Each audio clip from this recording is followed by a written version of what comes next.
आज नेताजी सुभाष की जन्म जयंती है। देश पराक्रम दिवस के रूप में इस प्रेरणा दिवस को मनाता है। सभी देशवासियों को पराक्रम दिवस की अनेक अनेक शुभकामनाएं। आज पराक्रम दिवस पर अंडमान निकोबार द्वीप समूह में नई सुबह की रश्मियां एक नया इतिहास लिख रही है। और जब इतिहास बनता है तो आने वाली सदियां उसका स्मरण भी करती हैं, आकलन भी करती हैं, मूल्यांकन भी करती हैं और अविरत प्रेरणा पाती रहती हैं। आज अंडमान निकोबार के 21 द्वीपों का नामकरण हुआ है। इन 21 द्वीपों को अब परमवीर चक्र विजेताओं के नाम से जाना जाएगा। जिस द्वीप पर नेताजी सुभाष चंद्र बोस रहे थे, वहां उनके जीवन और योगदानों को समर्पित एक प्रेरणा स्थली, एक स्मारक का भी आज शिलान्यास हुआ है। आज के इस दिन को आजादी के अमृत काल के एक महत्वपूर्ण अध्याय के रूप में आने वाली पीढ़ियां याद करेगी। नेताजी का ये स्मारक शहीदों और वीर जवानों के नाम पर यह द्वीप हमारे युवाओं के लिए, आने वाली पीढ़ियों के लिए एक चिरंतर प्रेरणा का स्थल बनेंगे।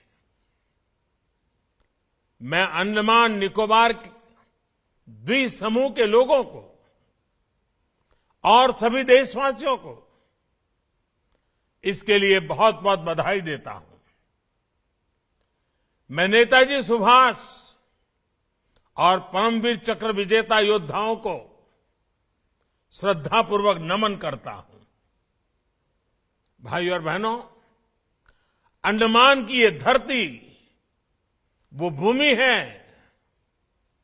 जिसके आसमान में पहली बार मुक्त तिरंगा फहरा था। इस धरती पर पहली आजाद भारतीय सरकार का गठन हुआ था। इस सब के साथ अंडमान की इसी धरती पर वीर सावरकर और उनके जैसे अनगिनत वीरों ने देश के लिए तप, तितिक्षा और बलिदानों की पराकाष्ठा को छुआ था। सेल्युलर जेल की कोठरियां, उस दीवार पर जड़ी हुई हर चीज आज भी अप्रतिम पीड़ा के साथ साथ उस अभूतपूर्व जज्बे के स्वर वहां पहुंचने वाले हर किसी के कान में पड़ते हैं, सुनाई पड़ते हैं। लेकिन दुर्भाग्य से स्वतंत्रता संग्राम की उन स्मृतियों की जगह अंडमान की पहचान को गुलामी की निशानियों से जोड़कर रखा गया था। हमारे आइलैंड्स के नामों तक में गुलामी की छाप थी, पहचान थी। मेरा सौभाग्य है कि 4-5 साल पहले जब मैं पोर्ट ब्लेयर गया था तो वहां मुझे 3 मुख्य आइलैंड्स को भारतीय नाम देने का अवसर मिला था। आज रॉस आइलैंड नेताजी सुभाष चंद्र बोस द्वीप बन चुका है। हैवलॉक और नील आइलैंड स्वराज और शहीद आइलैंड्स बन चुके हैं। और इसमें भी दिलचस्प ये कि स्वराज और शहीद नाम तो खुद नेताजी का दिया हुआ था। इस नाम को भी आजादी के बाद महत्व नहीं दिया गया था। जब आजाद हिंद फौज की सरकार के 75 वर्ष पूरे हुए तो हमारी सरकार ने इन नामों को फिर से स्थापित किया था। साथियों, आज 21वीं सदी का ये समय देख रहा है कि कैसे जिन नेताजी सुभाष को आजादी के बाद भुला देने का प्रयास हुआ, आज देश उन्हीं नेताजी को पल पल याद कर रहा है। अंडमान में जिस जगह नेताजी ने सबसे पहले तिरंगा फहराया था, वहां आज गगनचुंबी तिरंगा आजाद हिंद फौज के पराक्रम का गुणगान कर रहा है। पूरे देश में और देश के कोने कोने से जब लोग यहां आते हैं तो समंदर किनारे लहराते तिरंगों को देखकर उनके दिलों में देशभक्ति का रोमांच भर जाता है। अब अंडमान में उनकी याद में जो म्यूजियम और स्मारक बनने जा रहा है, वो अंडमान की यात्रा को और भी स्मरणीय बनाएगा। 2019 में नेताजी से जुड़े ऐसे ही एक म्यूजियम का लोकार्पण दिल्ली के लाल किले में भी हुआ था। आज लाल किला जाने वाले लोगों के लिए वो म्यूजियम एक प्रकार से हर पीढ़ी के लिए प्रेरणा स्थली की तरह है।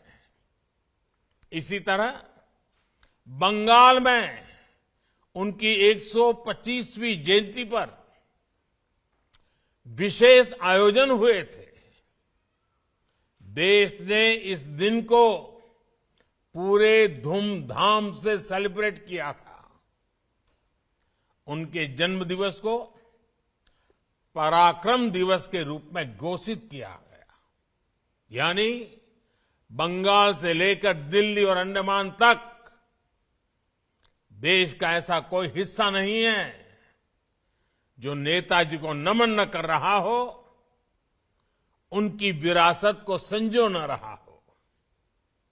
साथियों, बीते 8-9 वर्षों में नेताजी सुभाष चंद्र बोस से जुड़े ऐसे कितने ही काम देश में हुए हैं जिन्हें आजादी के तुरंत बाद से हो जाना चाहिए था, लेकिन उस समय नहीं हुआ। देश के एक हिस्से पर आजाद भारत की पहली सरकार 1943 में बनी थी। इस समय को अब देश ज्यादा गौरव के साथ स्वीकार कर रहा है। जब आजाद हिंद सरकार के गठन के 75 वर्ष पूरे हुए, तब लाल किले पर देश ने झंडा फहराकर नेताजी को नमन किया था। दशकों से नेताजी के जीवन से जुड़ी फाइलों को सार्वजनिक करने की मांग हो रही थी। ये काम भी देश ने पूरी श्रद्धा के साथ आगे बढ़ाया। आज हमारी लोकतांत्रिक संस्थाओं के सामने कर्तव्य पथ पर भी नेताजी बोस की भव्य प्रतिमा हमें हमारे कर्तव्यों की याद दिला रही है। मैं समझता हूं ये काम देश हित में बहुत पहले हो जाने चाहिए थे, क्योंकि जिन देशों ने अपने नायक नायिकाओं को समय रहते जनमानस से जोड़ा, साझे और समर्थ आदर्श गढ़े, वो विकास और राष्ट्र निर्माण की दौर में बहुत आगे गए। इसलिए यही काम आजादी के अमृत काल में भारत कर रहा है, जी जान से कर रहा है।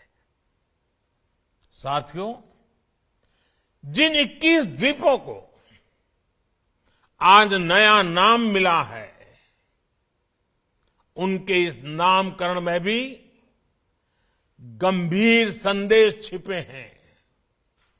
ये संदेश है एक भारत श्रेष्ठ भारत की भावना। ये संदेश है देश के लिए दिए गए बलिदान की अमरता का संदेश।